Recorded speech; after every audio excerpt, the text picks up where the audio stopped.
Hi everyone!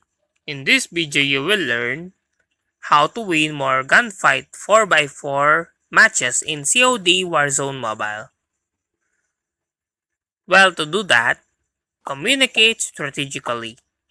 Coordinate with your team to plan, strategize, and call out enemy position in real time. Stick together. Move as a unit with your team to overwhelm opponents and ensure mutual support. Utilize cover. Use cover effectively to protect yourself and gain a tactical advantage over enemies. Flank opponents. Coordinate flanking maneuvers with teammates to catch enemies off guard from multiple angles. Prioritize teamwork. Focus on supporting each other with covering fire, revives, and shared resources. Adapt loadouts. Customize loadouts to complement each other's strengths and cover weaknesses within the team. Manage equipment.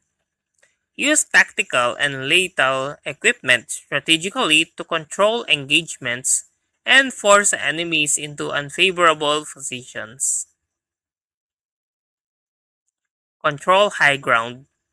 Secure elevated positions to gain better visibility and firing angles over the battlefield. Rotate defensively. Assign teammates to rotate between defending and attacking objectives to maintain map control. Stay mobile. Avoid staying in one location for too long to prevent being flanked or trapped by enemies. Play objectives.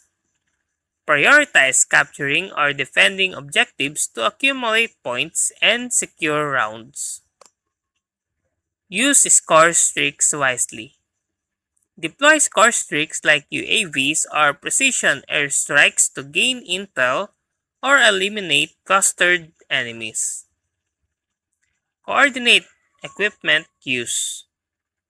Time the deployment of tactical equipment like smoke grenades or stun grenades to support team pushes or defenses. Monitor teammate health. Keep track of teammate health bars and prioritize revives to maintain numerical advantage. And that's how to win more Gunfight 4v4 matches in Call of Duty Warzone Mobile.